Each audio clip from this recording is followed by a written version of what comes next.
آ رہا ہوں. تاجروں میں کمائی کا مہینہ نہیں ہوں, نئے کپڑے سلوانے کا مہینہ نہیں ہوں. میں اس لیے نہیں آ رہا ہوں کہ تم عیدی خریدی کے نام پر پورا مہینہ بازار میں نکال دو.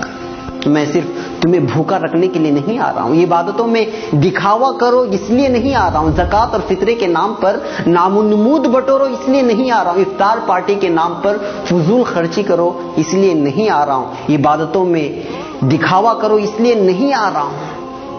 میں اس لیے نہیں آ رہا ہوں کہ تم روزے رکھو اور پھر سارا دن سوئے رہو, روزہ رکھو اور فون سے چپک کر بیٹھ جاؤ. اس لیے نہیں آ رہا ہوں کہ افطاری کے موقع پر خوب پیٹ بھر کر کھاؤ اور عشاء اور تراویح کی نماز قضا کر کے خراٹے بھرو.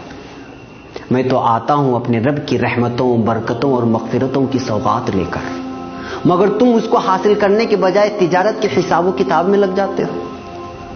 روزہ رکھ کر یوں سمجھتے ہو کہ میں نے تیر مار لیا. ارے میں تو سال بھر کے تمہارے گناہوں کو دھونے کے لیے اللہ کی طرف سے مغفرت کا پروانہ بن کر آتا ہوں, مگر تم روزہ رکھ کر بھی گناہوں سے باز نہیں آتے. نوجوانوں, ناجائز عشق رمضان سے پہلے بھی ناجائز اور اب بھی, مگر تم تو رمضان میں کچھ کام نہ ہونے کا بہانہ بنا کر سارا دن موبائل پر عشق بازی کرتے رہ جاتے ہو. پھر روزہ رکھ کر یہ گناہ کیسا؟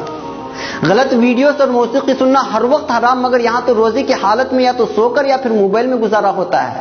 میں اس لیے تو نہیں آیا. میں رحمان کی رحمت بن کر, غفار کی مغفرت بن کر آیا تھا, مگر تم نے تو میری رتی برابر میزبانی نہیں کرتے, اور جو کرتے ہیں میں قربان جاؤں ان پر. میرا یہ ایک دن نہیں گزرتا ہے اور وہ افسوس کرتے رہ جاتے ہیں کہ ایک دن گزر گیا, اور پھر رات دن قرآن کی تلاوت سے, تسبیح اور نمازوں سے, دعاؤں اور التجاؤں سے اپنے رب کو منانے کی کوشش کرتے ہیں. ہر پل وہ اپنے خالق سے اپنے گناہوں کی شکایت کرتے ہیں اور رحمتیں لوٹتے ہیں, برکتیں حاصل کرتے ہیں, مغفرت کے پروانے اپنے نام کر لیتے ہیں. میں آتا بھی اسی لیے ہوں, تم بھول مت جانا. میں جب تمہارے آنگن میں قدم رکھوں گا تو میرا ہر لمحہ ہزاروں لمحوں سے بہتر ہے, کیونکہ میں ایسا مہینہ جس میں ہر لمحہ اللہ کی رحمت برستی ہے.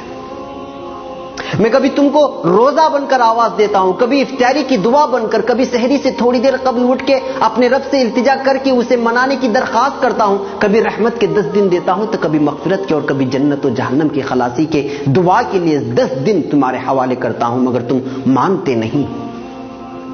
ارے ہوش میں آؤ بھائی, میں آ رہا ہوں. کہاں کھو گئے ہو؟ 11 ماہ گناہوں کے دلدل میں ڈوبے رہنے کے بعد اپنے گناہوں کو بخشوانے کے لیے میرے رب نے تم تک بھیجا, تو تم روزے کے نام پر خالی پیٹ رہ کر وہی جھوٹ کے انبار, غیبت کے بازار, بات پر تکرار, عید خرید کے نام پر بیوی سے انبن, پڑوسی سے تعلقی. ارے ہوش میں آؤ, اگر میں چلا گیا تو موقع ہاتھ سے چلا جائے گا, اور لوٹنے کے لیے 11 مہینے لگ جائیں گے, اور زندگی کا کوئی بھروسہ بھی نہیں کہ اگلے رمضان تک تمہاری سانس چلے کہ نہ چلے. پاگل نہ بن, تیاری کر میری میزبانی کی اور میری مہمانی کی. دل سے کر, خلوص سے کر, دکھاوا میرے رب کو منظور نہیں. جو بھی کر تنہائی میں اٹھ کر اللہ سے التجا کرتے ہوئے کر, ابھی سے مانگنا شروع کر, کیونکہ نیک اعمال کا کرنا بھی اللہ کی توفیق سے ہوتا ہے. میری میزبانی کا مطلب یہ نہیں کہ گھر میں کھجور اور افطاری اور سحری کا راشن جمع کر لے.